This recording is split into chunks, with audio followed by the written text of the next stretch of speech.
Hey, it's Scott for Top 10s with another Fast 5. This time it's 5 unusual and oddly popular pirated products.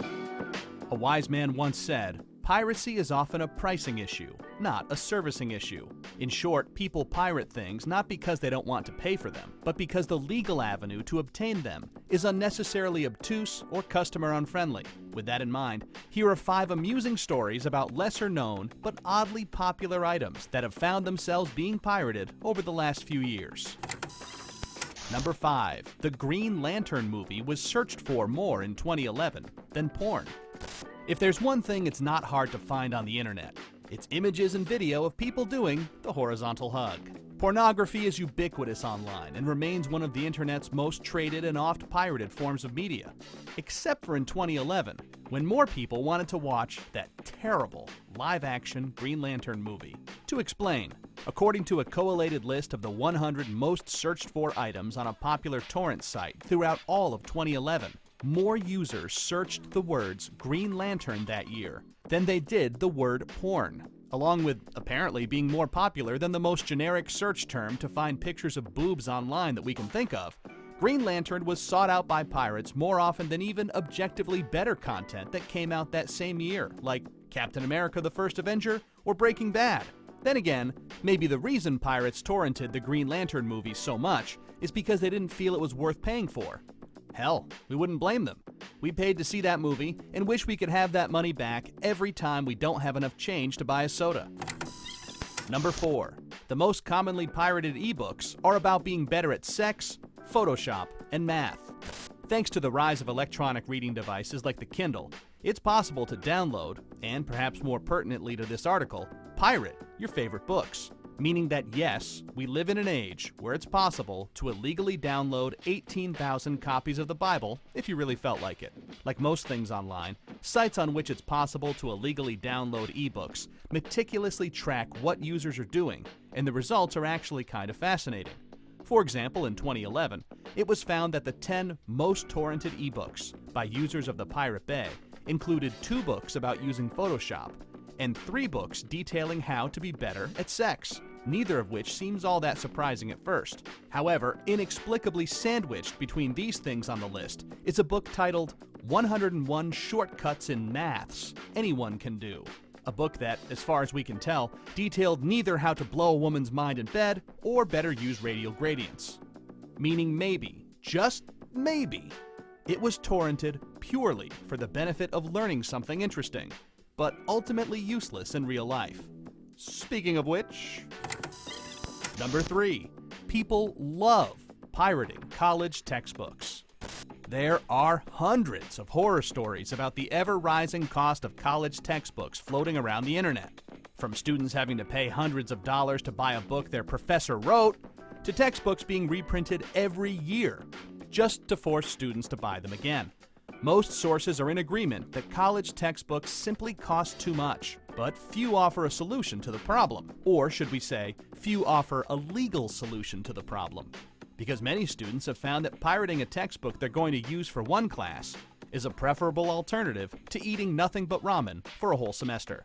Along with uploading PDFs of popular course books, more enterprising students have skirted around the soaring price of college reading material by doing things like pooling their cash to buy a single copy and photocopying every page. To make this fact even more hilarious, the Washington Post has found that some students have even been found pirating textbooks for ethics classes, meaning there's a student out there somewhere writing an essay about the ethics of digital piracy while referencing a pirated copy of their course textbook.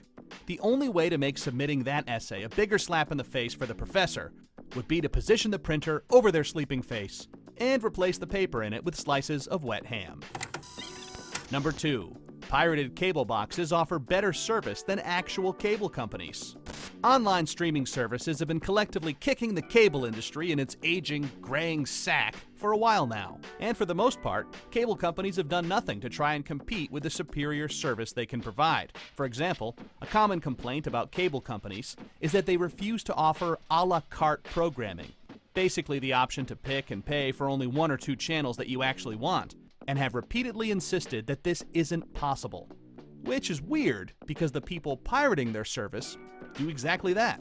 Yes, there are unscrupulous folks out there who will sell you a pirated cable box or Android device with any channel you want unlocked. The difference being that, unlike cable companies, who will slap on a bunch of stuff you don't want and charge you $80 every month for the privilege, the people those same cable companies call thieves will charge you once and only give you exactly what you feel is worth paying for with regard to channels. For example, in Canada, some people were caught buying an illegal cable box for a one-off fee of about $100, purely so they could watch Game of Thrones on HBO, a move that saw HBO send pissy letters to customers, reminding them that it's never been easier to legally watch HBO shows in Canada. A sentence that is technically correct, if you're willing to pay about $100 a month for a top-tier cable package. In other words, the pirates are offering customers a better deal than cable companies, and the reaction from those companies is to do absolutely nothing to make their service better. Number 1. Keurig has spent years having an amazing pissing match about their coffee maker. Keurig is a company best known for making single-cup coffee machines that use those weird little pods. They're also known for being huge, whiny babies about people who don't specifically use their coffee pods. The company maintains that only official Keurig brand coffee pods should be used with their machines, despite most generic coffee pods working just fine. Keurig, rather than trying to compete with these rival companies by offering a better selection of products, lowering their prices, or producing higher quality coffee, have opted to instead design ever more sophisticated machines that refuse to accept anything but official Keurig pods. Keurig is so gung-ho about this that they released a new machine that didn't even work with old official Keurig pods, leading to a massive public outcry when customers who bought one realized they had to buy the newer, more expensive pods compatible with the machine, an endeavor that proved to be ultimately fruitless because every time Keurig does this, generic brand coffee pod makers always find a way to circumvent it, either by pirating the technology in the pods or just figuring out how to mimic it. Still, it's kind of nice to know that right now, there's a company getting rich selling pirated pods of coffee, if only because that sentence sounds hilarious. Alright guys, thanks for watching. Be sure to click subscribe for more great content from Top 10s Net. We'll see you next time.